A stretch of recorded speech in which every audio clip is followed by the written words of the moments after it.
दोस्तों, एक बार नारद जी भगवान श्री कृष्ण के पास आते हैं और उनसे पूछने लगते हैं, हे प्रभु, सूर्य को जल देने का क्या औचित्य है? सूर्य को जल क्यों दिया जाता है? सूर्य को जल देने के क्या फायदे हैं? तथा सूर्य को जल देने की सर्वोत्तम विधि कौन सी है? तब भगवान श्री कृष्ण नारद जी से कहते हैं, हे देवर्षि, आपने समस्त मानव जाति के कल्याण हेतु उचित प्रश्न किया है। सूर्य देव की उपासना अत्यंत शुभ फलदायी है। प्रत्येक मनुष्य को सूर्य को जल अवश्य देना चाहिए। हे देवर्षि, मैं आपको एक अत्यंत पवित्र कथा सुनाता हूं, जिससे आपकी द्विधा समाप्त हो जाएगी और आपको आपके सभी प्रश्नों के उत्तर भी मिल जाएंगे। जो भी इस कथा का श्रवण करता है, उसे 100 वर्षों तक सूर्य को जल देने का फल प्राप्त होता है। इसीलिए आप इस कथा को ध्यान से पूरा जरूर सुने। दोस्तों, भगवान श्री कृष्ण ने सूर्य देव की महिमा का वर्णन करने के लिए नारद जी को एक अत्यंत पवित्र कथा सुनाई है। इस कथा में सूर्य को जल देने की सही विधि और अत्यंत शक्तिशाली सूर्य देव के मंत्र के बारे में बताया है। इसीलिए आप सभी इस कथा को ध्यान से पूरा अवश्य सुने। इस कथा को सुनने मात्र से ही आपको सूर्य को जल देने का फल प्राप्त होता है। तो चलिए शुरू करते हैं। भगवान श्री कृष्ण कहते हैं, हे देवर्षि, प्राचीन काल की बात है। दक्षिण देश में एक अत्यंत प्राचीन शोभायमान नगरी थी। उस नगरी में देवशर्मा नाम का ब्राह्मण अपनी पत्नी कलावती के साथ निवास करता था। देवशर्मा शास्त्र ज्ञान में पारंगत था, किंतु उसने अपने ज्ञान का कभी सदुपयोग नहीं किया। उसने उसके ज्ञान का उपयोग केवल धन कमाने के लिए किया। देवशर्मा ने अपने जीवन में कभी दान धर्म नहीं किया, कभी सूर्यदेव को अर्घ्य नहीं दिया। वह अत्यंत स्वार्थी और दंभी स्वभाव का था। फिर एक दिन वह वन से जा रहा था, तो एक विषैले सर्प के काटने के कारण देवशर्मा की मृत्यु हो गई। मृत्यु के बाद देवशर्मा को यम के दूत यमलोक लेकर गए। वहां यमराज ने देवशर्मा के पाप और पुण्य का मूल्यांकन किया और देवशर्मा को नरक में डाल दिया। देवशर्मा अनेकों वर्षों तक नरक में सजा भुगतने लगा और फिर उसे प्रायश्चित करने के लिए फिर से मनुष्य जन्म की प्राप्ति हुई। उसका दूसरा जन्म एक गरीब क्षुद्र के घर पर हुआ। दूसरे जन्म में उसे अत्यंत दुख भोगने पड़े। उस शूद्र के बड़े होते ही उसके पिता ने उसका विवाह एक युवती से करा दिया और फिर वह उस युवती के साथ वन में ही झोपड़ी में रहने लगा। विवाह के बाद अनेक वर्षों तक उस शूद्र को कोई संतान नहीं हुई। इसीलिए वह और भी अधिक दुखी रहने लगा। लेकिन इतने में ही उसके दुख समाप्त नहीं हुए। कुछ वर्षों के बाद दैवयोग से उसके शरीर में भयंकर कोढ़ का रोग उत्पन्न हुआ और वह भयंकर कोढ़ के रोग से पीड़ित हो गया। उसके शरीर पर अनगिनत जख्म हुए, जिनसे पस निकलता रहता था। वह कोढ़ी शूद्र अब कुछ काम भी नहीं कर सकता था और दिन भर घर पर ही पड़ा रहता। उसकी पत्नी एक पतिव्रता नारी थी। उसने पति को कोढ़ होने के बाद भी उसका साथ नहीं छोड़ा और वह उसकी नित्य सेवा करती रहती थी। वह अपने पति को ही परमेश्वर मानकर उसकी पूजा करती थी, उसके लिए भोजन का प्रबंध करती थी, उसे स्नान करती थी। वह शूद्र अनेक बार मन ही मन सोचता रहता था कि किस जन्म के पाप के कारण उसे यह कोढ़ रोग हुआ। ऐसा सोचते हुए वह बहुत ही निराश और उदास रहने लगा। फिर एक दिन उसके द्वार पर एक साधु पधारे। उस कोढ़ी शूद्र की पत्नी ने उन साधु महात्मा की बड़ी सेवा की, जिससे प्रसन्न होकर उस साधु ने उस कोढ़ी की पत्नी को वर मांगने के लिए कहा। तो कोढ़ी की पत्नी ने कहा, हे महात्मा, मेरे लिए मेरे पति ही सर्वस्व है, वही मेरे स्वामी है। अतः आपसे विनती है कि मेरे पति का रोग दूर करे और उन्हें पहले के जैसा बना दे। इस पर उस साधु महात्मा ने कहा, हे देवी, यह रोग तुम्हारे पति को उसके पिछले जन्म के कर्मों के कारण प्राप्त हुआ है। यही विधि का विधान है। मैं इसमें हस्तक्षेप नहीं कर सकता। ईश्वर मनुष्य को उसके पाप कर्मों का दंड अवश्य देते हैं, कोई भी इससे चूक नहीं सकता। किंतु मैं तुम्हें इसका उपाय बता सकता हूं। इस रोग से बचने के लिए केवल एक ही उपाय है। तुम अपने पति को लेकर सूर्यदेव की शरण में जाओ, सूर्यदेव की नित्य उपासना करो। सूर्यदेव की कृपा से तुम्हारा पति कोढ़ से मुक्त हो जाएगा और उसे कामदेव के समान सुंदर रूप प्राप्त होगा। फिर उस साधु महात्मा ने उस स्त्री को सूर्यदेव की उपासना की विधि बताई। उस विधि को जानकर उस कोढ़ी की पत्नी ने अपने पति के साथ मिलकर पूरी निष्ठा और श्रद्धा से सूर्यदेव की उपासना की और देखते ही देखते कुछ ही दिनों में उसका पति पूरी तरह से ठीक हो गया। वह कोढ़ के रोग से पूरी तरह से मुक्त हो गया और सूर्यदेव की कृपा से उसे सुंदर रूप, बलवान शरीर, तथा धन संपत्ति की प्राप्ति हुई और वह कोढ़ी शूद्र बहुत धनवान बन गया।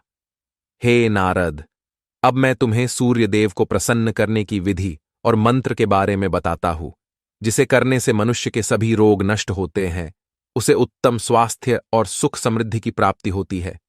श्री कृष्ण कहते हैं, हे नारद, रोज सूर्यदेव को जल चढ़ाना एक ऐसा नियम है जो मनुष्य के जीवन में बहुत बड़ा बदलाव ला सकता है। सूर्य की शक्ति इतनी अलौकिक है कि इसके बिना ये पूरी धरती तहस नहस हो सकती है। सूर्यदेव प्रकाश, सकारात्मकता, इंद्रिय संयम, ऊर्जा आदि के देवता है। सूर्यदेव को मात्र जल चढ़ाने से सभी संकट दूर हो सकते हैं। संसार की हर परेशानी का हल सूर्यदेव के पास ही है। सूर्य देवता की उपासना करने से आत्मा की शुद्धि होती है और मनोबल बढ़ता है। सूर्योदय के समय सूर्य की किरणों से वातावरण पवित्र और सकारात्मक बन जाता है। यदि प्रतिदिन सुबह स्नान करके सूर्य देवता को मंत्रों का उच्चारण करते हुए जल चढ़ाते हैं तो इसके कई फायदे होंगे। कुंडली में अन्य ग्रहों की तरह ही सूर्य के शुभ या अशुभ स्थिति में होने से जीवन पर भी इसका शुभ या अशुभ प्रभाव पड़ता है। कुंडली में सूर्य यदि शुभ स्थिति में होता है तो हमें समाज में भरपूर मान सम्मान, यश और प्रसिद्धि मिलती है। वहीं कुंडली में यदि सूर्य अशुभ स्थिति में हो तो इसके विपरीत परिणाम मिलते हैं। इसलिए कुंडली में यदि सूर्य की स्थिति मजबूत करनी है तो ज्योतिष शास्त्र में कुछ ऐसी चीजों के बारे में बताया है जिन्हें पानी में डालकर सूर्य देव को अर्घ्य देने से शुभ परिणाम प्राप्त होते हैं। किंतु मित्रों, कई मनुष्य सूर्य को जल देते समय बहुत सी गलतियां कर बैठते हैं। सूर्य को जल देते समय महत्वपूर्ण नियमों का पालन नहीं करते हैं।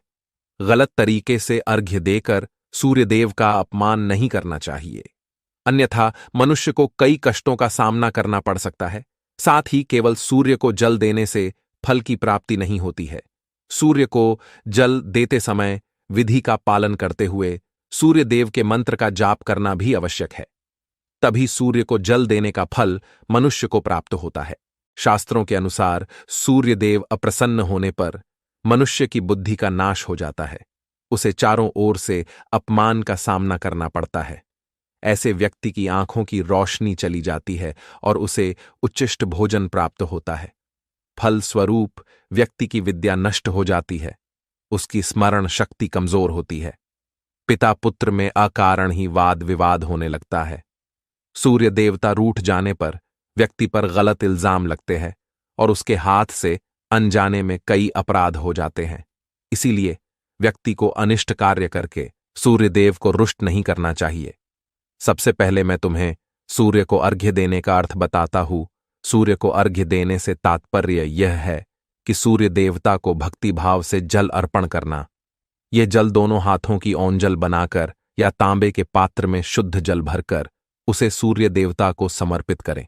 लेकिन ध्यान रहे कि यदि हाथों की ओंजल बनाकर सूर्य देवता को अर्घ्य दे रहे हैं तो हाथों की तर्जनी और अंगूठे को एक दूसरे से जोड़कर ना रखें, यानी कि एक दूसरे का स्पर्श ना होने दें। दोनों हाथों के अंगूठों को फैलाकर रखें। यदि हम तर्जनी और अंगूठे को जोड़कर रखते हैं तो यह राक्षसी मुद्रा बन जाती है और इस मुद्रा में सूर्य को अर्घ्य देना अशुभ माना जाता है। यदि पात्र में जल भरकर सूर्य देवता को अर्घ्य दे रहे हैं तो भी उस पात्र को दोनों हाथों के अंगूठे का स्पर्श ना हो, इसका ध्यान रखें। अर्घ्य देते समय अपने दोनों हाथों को ऊपर उठाकर पात्र को पकड़े और सिर झुकाकर रखें। सूर्य देवता को अर्घ्य हमेशा सूर्योदय के समय देना चाहिए। उगते हुए सूर्य की उपासना करना हमेशा ही शुभ होता है। सूर्योदय के 2 घंटे बाद अर्घ्य देने का कोई भी औचित्य नहीं होता है। यदि किसी कारणवश आप सूर्योदय के समय अर्घ्य ना दे सके तो 3 बार अर्घ्य देने के बजाय 4 बार अर्घ्य दें और सूर्य देवता से क्षमा मांग लें। इससे दोष कम हो जाता है। सूर्य को जल तांबे के पात्र में ही देना चाहिए। तांबा को सूर्य देव की प्रिय धातु माना गया है, इसीलिए सूर्य को जल देने के लिए केवल तांबे से बने पात्र का ही प्रयोग करना चाहिए। अन्य धातुओं से बने पात्रों में सूर्य को अर्घ्य देने से कोई लाभ प्राप्त नहीं होता है। परमात्मा ने सूर्य को जगत में प्रकाश करने, संचालन करने, अपने तेज से शरीर में ज्योति प्रदान करने तथा जठराग्नि के रूप में आमाशय में अन्न को पचाने का कार्य सौंपा है। इसी कारण से तांबे के पात्र में रखे जल को पीने से व्यक्ति पेट से जुड़े रोगों से भी मुक्त हो जाता है। उस तांबे के पात्र में गंगा जल या पवित्र नदियों का जल भरें। यदि ऐसा संभव नहीं है तो शुद्ध जल का प्रयोग करें। मात्र जल से कभी भी अर्घ्य नहीं देना चाहिए। जल के पात्र में जल के साथ मुख्य रूप से कोई भी लाल फूल, लाल चंदन और अक्षत जरूर डालें। आप चाहें तो इस जल में थोड़ा सा घी, शहद, दूध या गुड़ इत्यादि भी मिला सकते हैं। सूर्य देव को अर्घ्य देने का सही समय तब होता है जब सूर्य लालिमा लिए हो, अर्थात जब प्रातःकाल में सूर्य लाल रंग का दिखाई दे तो उस समय अर्घ्य देना सर्वश्रेष्ठ फल देता है।